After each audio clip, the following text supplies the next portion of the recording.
Halo, akkam jirtanii hordoftoonni maatii YouTube tanadin guyyaa har'aa kana sagantaa takka waliin qabna. Innis inni egaa bara jireenya keenya keessatti waan naannoo keenya jiru irraatii maal barachuu dandeenya waan jedhu takka isiniif qabadhee dhiyaadha jechuudha. Egaa barachuu yoo barbaanne dirqama namni mana barumsaa qofatti waan digirii lakkaa'amu, waan diploomaan lakkaa'amu, waan sartifikeetaan lakkaa'amu, waan maastersaan lakkaa'amu, waan PhD lakkaa'amu qofaan of jijjiiramti jechuudha.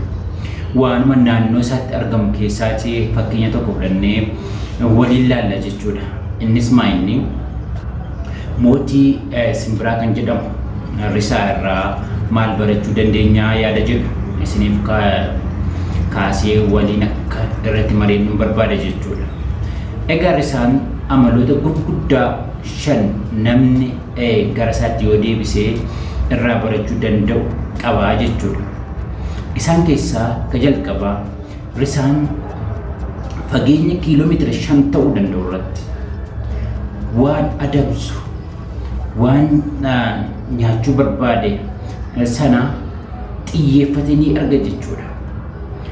Yeroo ilaallatus sanaaf murteeffateeti sanuma qofa qabachuuf deema jechuudha. Kanaaf egaa namnis bara jireenya isaatti waan ta'uu barbaadu ni qaba. Isa sana ifatti adda baasanii waggaa 5 booda maal ta'uu barbaada, nama akkamii ta'uu barbaada, dhaabbata akkamiin arguu barbaada, kaampaanii dhuunfaas ta'uu danda'a, bakka keessatti hojjetu ta'uu danda'a, maaliin arguu barbaada jedhanii ifatti adda baasanii sana hunda caalaa xiyyeeffatanii sana hojjechuun murteessaadha jechuudha. Kanaaf egaa risaan fageenya irratti waan laale osoo bakka biraa olii gadi ilaale sana qofaa kan qabatee deemu jechuudha. Gama kaaniin risaan yeroo hedduu amalli isaa simbiroota yookaan allaattiiwwan isaan fakkaanne faana gad dhiyaatee balali'u jechuudha. Qilleensa keessa duumessatti ol dhiyaatee akka xiyyaaraatti koochoo osoo hin raasne haala jiru ilaallatee kadeemu jechuudha. Yoo roobni roobes, yoo duumessaa yoo roobni roobe risaan duumessaa olitti ol ba'a malee akka simbiroota kaanii gara koochoo isaaniitti, bakka bultii isaaniitti, bakka muka jalatti hin baqatu jechuudha. Namnis namoota nuti keessa oollu, haalli nuti keessa jiraannu kan gannoo harkisu, hiriyoonni faana oolu, manni hojii keessa hojjennu, caaseffamni yeroof jiru hundumtuu kan nama gadi harkisu yoo ta'e sana olitti ol baanee rakkoo olitti ol baanee warra nun fakkaanne faana dhagaa walitti darbachaa, jecha walitti dubbachaa yeroo keenya gubuun barbaachisaa miti jechuudha. Kanaaf egaa yaadama keenya kan nu fakkaatan warra yaadni keenya wal fakkaatu warra sadarkaa tokko irratti akka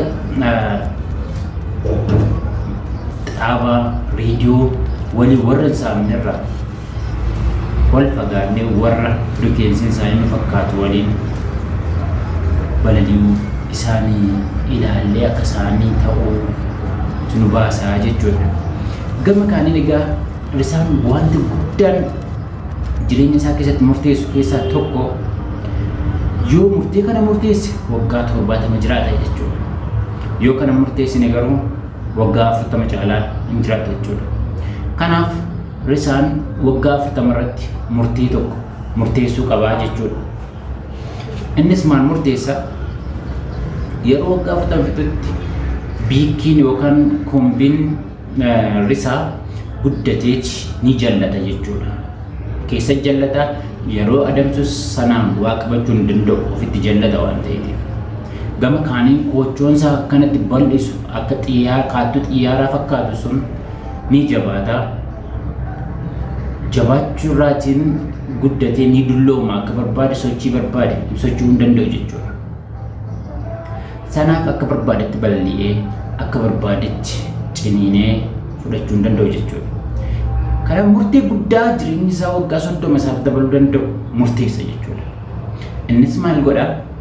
Fiixee gaaraatti bakka dhakaa kattaan jirutti ba'a jechuudha. Bakka kattaan jiru sanatti ba'ee biikkii isaa guddatee keessatti jallate sana dhagaatti dhadha'uun caccabsa jechuudha. Erga dhagaatti dha'ee caccabsee booda wanti keessaa akka biikkiin akka qeensaa kana keessaan haarofti baatuufii jirti jechuudha. Kan irra keessaa yeroo caccabee badu golgi biikkii isaa irra keessa jiru kun yeroo caccabee badutti keessaatii kan baatuufii jirti jechuudha. Isheen sun hanga jabaattutti hanga guddattee jabaattutti eege jechuudha. Yeroo sun guddatee fi jabaatutti kochuusa dulloome san akkuma abbootiin lukkuu kaattuu isaanii irraa ciran sanitti innis kaattuusaa sana yookaan kochoosa sanarraa kan dulloome kana buqqisee fixa jechuudha. Buqqisee fixuudhaan hanga biqilee fi akka duraanitti deebii balali'uu danda'utti obsaan eega jechuudha. Sana booda erga kan hunda eegee akka yeroo dardarummaa isaatti biikkii akka barbaadetti waa qabuu fi qabaa kochoo akka barbaadetti balali'ee bakka garaasaa ga'u qaba jechuudha. Kanaaf egaa nutis jireenya keenya keessatti waan ta'u barbaadne barbaaduu qofa miti jechuudha. Murtee murteessuun dirqama jechuudha. Osoo murteessine wanti jijjiiramu tasallee hin jiru. Guyyaan deebi'ee ni dhufa, yeroon deebi'ee torbaanis deebi'ee ni dhufa, waggaan deebi'ee ni dhufa. Nama akkasiin ta'a jennee yaadna malee ta'uu hin dandeenye jechuudha. Kanaaf jireenya keessatti murteessuun waan barbaadne galma keenya sanaaf aarsaa barbaachisu kaffaluun murteessaadha jechuudha.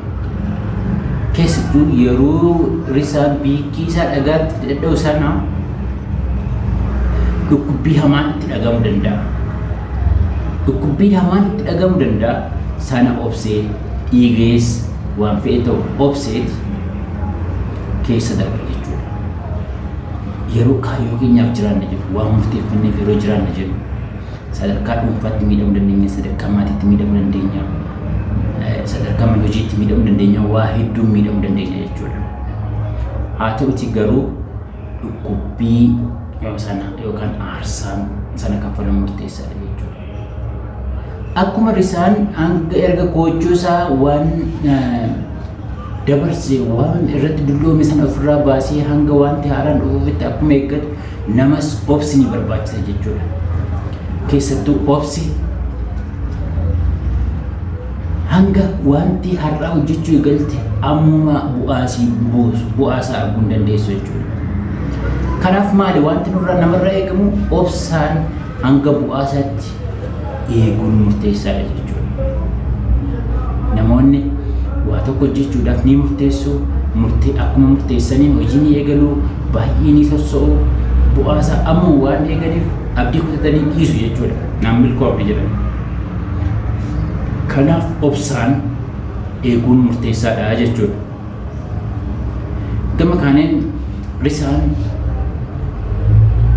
ilmaansaa akkuma allaattiiwwan kaanii killee buusuun kan inni wal horu killee isaa san bakka tolchee fi mana alaan qoraattii keessa citaa godhee fi killee irratti buusee achirratti killee isaa sana keessaa yeroo ga'u daa'ima isaanii baasa jechuudha. Daa'imni isaa erga baatee hanga isheen jajjabaattutti achitti ni soora. Afaaniin afaan kaa'a jechuudha. Haa ta'utii garuu akkanatti guddachuu hin dandeessu ilmoo isaa. Maal gochuu qabu? Waan yeroo hunda itti tole, waan yeroo hunda ilmoo isaa achitti sooru san akka bakki sun ittiin tolle godha jechuudha. Innis maal godha? Citaa jala tolchee fi afi sana jalaa baasaa deemaa jechuudha. Citaa jala jiru sana hanga yeroo baasaa deemu wanti mukti jajjabaataan qoreen ittiin alaan qabsiise sun waraanuu eegala jechuudha. Ilmoon risaas taa'u yeroo dadhabdu achii haala kamiin baha jettee hanga of gadhiisutti geesse jechuudha. Yeroo sana gara dirqamatu balalii barsiisuu eegala jechuudha. Jireenya keenya keessatti waan ta'uu barbaannu yeroo hunda ni jira. Haa ta'utii garuu haalli amma keessa jirru sun wal barreera waan ta'eef salphaatti nama hin gadhiisu jechuudha. Isa sanaaf maal gochuu qabna ree? Waan ta'uu barbaannu sun akka nutti hin tolle bakka nutti tole sana keessaatii chaalenjii ofiif uumnee inni sun jireenya keenya keessatti nu jijjiiruu danda'u waan ta'eef chaalenjii of uumnee sadarkaa tokkotti of guddisnee sana keessatti waan iskiilii haaraa, dandeettii haaraa, ilaalcha haaraa gochaan beekumsa haaraa argannee keessaa baanee sadarkaa nama biraa ta'uutti guddanna jechuudha. Kanaaf bara jireenya keenya keessatti risaa irraa waan gurguddaa hedduu waan barannuutiif akka risaa ta'a jecha isin eebbiseera jechuudha irra. Kanaaf isinillee maatii yuutuubii intarneetiin ta'uudhaan warra waliin tarkaanfatan waa godhu subscribe share walii gochuu hin dagatinaa. Ulfaadhaa. Bye bye.